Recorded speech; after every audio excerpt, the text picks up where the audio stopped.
ඉතින් ඔයාලා ගෙවල් වල තියෙනවා නම් මේ වගේ විසිතුරු මල් වර්ග බෝගනිලා විතරක් නෙමෙයි ඕනෑම ලස්සන මල් වර්ගයක් ගෙනල්ලා අපිට බාර දෙන්න පුළුවන්.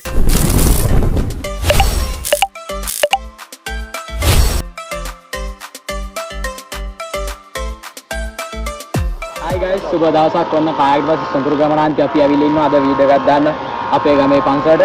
ඉතින් මේ වීඩියෝ එක තලව කියලා ඇවිත් ඉන්න කට්ටියට ගොඩක් විශේෂ වෙනවා. ඉතින් වීඩියෝ එක පටන් ගන්න ඉස්සෙල්ලාම කියනවා වීඩියෝ එකට කමෙන්ට් එකක් දාන්න. ඒ වගේම වීඩියෝ එක පුළුවන් තරම් ෂෙයා කරන්න කියලා.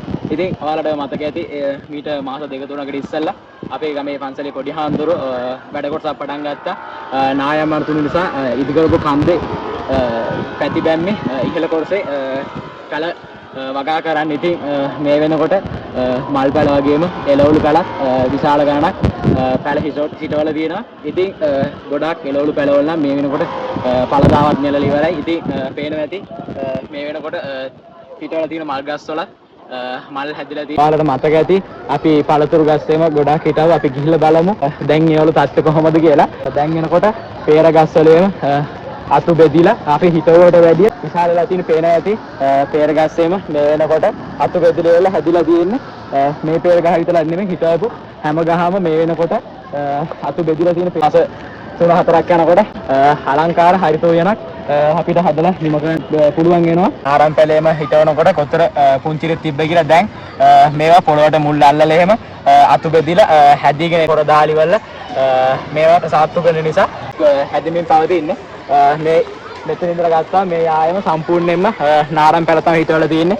ඉතින් අපේ හරිත උයනේ වැඩි මේ පැති වල දකින්න නැති මසාන්නගේ පැල ජාති තියෙනවා. වගේ තමයි නාරම් පැල, ගස්ලවු පැල, පියාස් පැල වගේ ගොඩක් පැල ජාති මේ භූමිය තුළ හිටවලා තියෙන්නේ.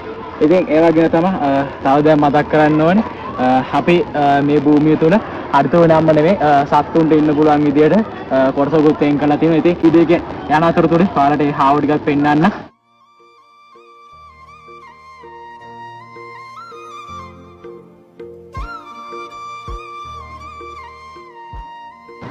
ඉතින් මෙන්න මේ වගේ ඊට කොටසක් සතුන්ටත් නිදහසේ ඉන්න පුළුවන් විදියට හදලා තියෙනවා. ඒ වගේම තමයි ඔයාලටත් ඇවිල්ලා මෙයාලට කැමේම දෙන්න පුළුවන්.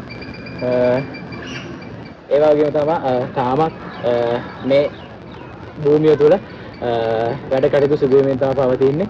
ඉතින් ඔයාලට පුළුවන් රෝස, කපුරු, ලිලි මල් වගේ මල් පැල ගෙනල්ලා ඔයාලගේ කැමැත්තෙන් ඇවිල්ලා මේ භූමිය තුළ හිටවල යන්න.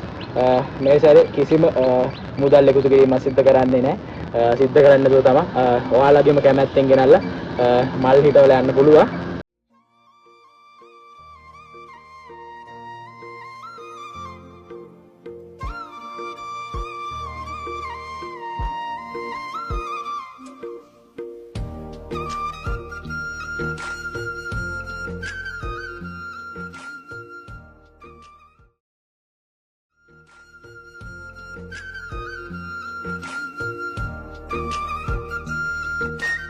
අපිට ඕනේ වෙන්නේ මෙන්න මේ වගේ බෝගනිලා ගස් තමයි. ඉතින් ඔයාලගේ ගෙවල් වල මේ වගේ බෝගනිලා ගස් තියෙනවා නම් අපිට ගෙනල්ලා දෙන්න පුළුවන්.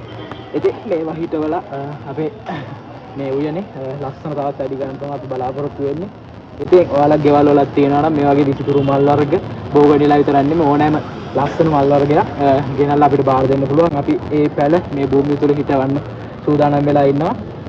ඔයාලට මතක ඇති මේ භූමිය කොට සුද්ධ කරනකොට තාත් අපි ඔයාලට වීඩියෝ එකක් ගෙනාවා. ඒ භූමිය තුල මේ වෙනකොට කෝපි පැල හිටවල තියෙන පේනවා ඇති. ඒ කෝපි පැලත් මේ වෙනකොට පොළොවට මුල් අල්ලලා ඉවරලා හැදෙමින් පවතින්නේ. ඒ වගේම තමයි මේ හැමදේම පැල හිටවල මේ භූමිය සුද්ධ පවිත්‍ර කරලා කියන්නේ අපේ මොගන් අයියා මේ වෙනකොට තා පැල වගේක් හිටවමින් පවතින්නේ. පේනවා ඇති සම්පූර්ණ භූමිය තුලම කෝපි පැල තමයි අපි හිටවල තියෙන්නේ. ඉතින් අද සොඳුරු ගමනාන්තේ අපි ගෙනාවේ අපේ ගමේ පන්සලේ හරිත උයනේ වැඩ කටයුතු කොහොම සිද්ධ වෙන්නේ කියලා.